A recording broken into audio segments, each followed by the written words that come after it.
Hello sir, कैसा रहा interview आपका? हाय। इंटरव्यू अच्छा था। अब ओके। आगे देखना है कैसा आता है मार्क्स। Okay sir. सर आप कहाँ के रहने वाले हैं और एजुकेशनल बैकग्राउंड क्या है और नाम क्या है सर आपका? मैं श्रीगंगानगर राजस्थान का रहने वाला हूँ। जी। मैंने अपनी बीए ऑनर्स इन हिस्ट्री और MA in history Hansraj college Delhi university से किया है। Okay sir. आपका ये अटेम्प्ट कौन सा था?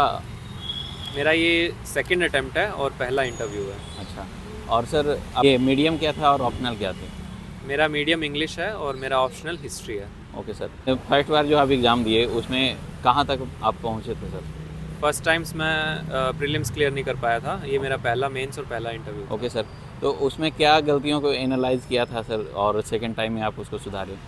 फर्स्ट टाइम जो मेरा प्रीलिम्स नहीं हुआ था उसमें बेसिकली मैंने मॉक्स बिल्कुल भी नहीं लगाए थे। एक भी मॉक्स मैंने नहीं दिया था। Okay sir. तो बेसिकली अगर आप 35-40 मॉक्स प्रीलिम्स के लिए लगा लेते हो, आई थिंक वो काफ़ी बेनिफिशियल है।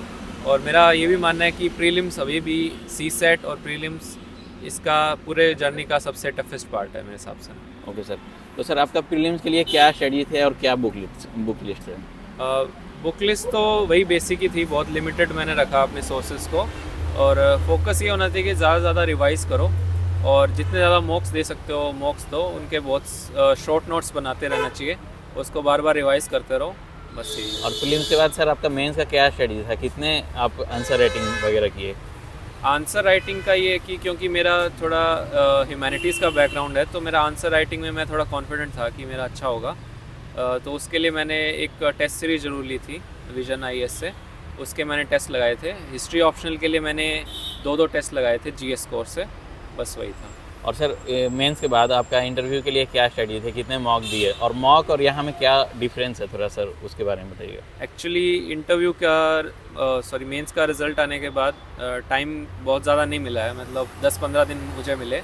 तो उसमें फोकस तो डेफ प्रिपेयर करने पे ही था ज़्यादातर। और मैंने इससे पहले 2 मॉक इंटरव्यूज़ दिए थे, विजन आईएएस और चहल अकेडमी से। रियल इंटरव्यू का आई थिंक डिफरेंस ये होता है कि इसमें आप प्रेडिक्ट नहीं कर सकते बेसिक, क्योंकि मॉक्स में मैंने देखा कि क्योंकि मैं राजस्थान से हूँ, हिस्ट्री मेरा बैकग्राउंड है, तो उस पर काफ़ी क्वेश्चन थे। इस पे उन्होंने, क्योंकि मेरा BA honours in history masters in history है, तो हिस्ट्री पे काफ़ी इन्होंने मेरे को ग्रिल किया। अच्छे खासे क्वेश्चंस थे, ओके सर। काफ़ी क्वेश्चंस थे। Okay sir. करंट अफेयर्स से इतने ज़्यादा क्वेश्चंस नहीं थे और कुछ रैंडम टॉपिक्स थे, जैसे चाइल्ड राइट्स हो गया और रिफॉर्म्स इन यूएन हो गया। वो काफ़ी अनएक्सपेक्टेड थे क्योंकि न्यूज़ में नहीं है। Okay sir. और अंदर का माहौल कैसा है सर? मॉल अच्छा है, काफ़ी रिलैक्सिंग है, आपको ज़्यादा फील नहीं होता। मेरा तो क्योंकि ग्रुप में सेकंड था, I was the second one to go in, तो ज़्यादा टाइम भी नहीं मिलता सोचने का। जी। बस एक बार थोड़े से एंट्री करने से पहले जिटर्स होते हैं, उसको आप मेरे हिसाब से वॉक कीजिए थोड़ा बहुत, अंदर रिफ्रेशमेंट्स रहता है, पानी पीजिए, कॉफ़ी पीजिए, उससे आप हो जाएंगे। इंटरव्यू के एक दिन पहले का हाइड्रेशन कैसा होता है सर और अभी इंटरव्यू देने के बाद कैसा फील कर रहे हैं? फील तो काफ़ी रिलीव कर रहा हूँ कि अच्छा गया। हालांकि आप एवेल्यूएट खुद नहीं कर सकते कैसा गया, ओके सर। बट मैं अपनी परफॉर्मेंस से लेके काफ़ी हद तक सेटिस्फाइड हूँ। बाकी मेरे हिसाब से ज़्यादा फोकस आप सिलेबस की जगह जो अपना बोलने का तरीका है, जो आप जितना कोहेरेंस ला सकते हैं अपनी बातों पे, उस पर ज़्यादा फोकस होना चाहिए, ना कि नॉलेज पे। नॉलेज ज़्यादा आई थिंक इंटरव्यू में मैटर नहीं करता है। Okay sir. तो सर आप भी जो 2024 में प्रीलिम्स का एग्ज़ाम देने वाले हैं, जो एस्पिरेंट, उनके लिए आप क्या कहना चाहिए, क्या टिप्स देना चाहिएगा?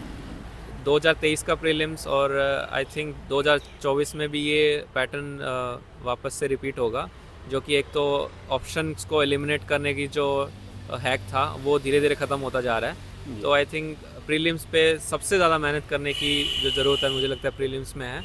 और सी सेट पे जो ह्यूमैनिटीज़ बैकग्राउंड के बच्चे हैं स्पेशली, उनको काफ़ी फोकस करना चाहिए, क्योंकि सी सेट दिनों दिन हर साल मतलब टफ ही होता जा रहा है। Okay sir.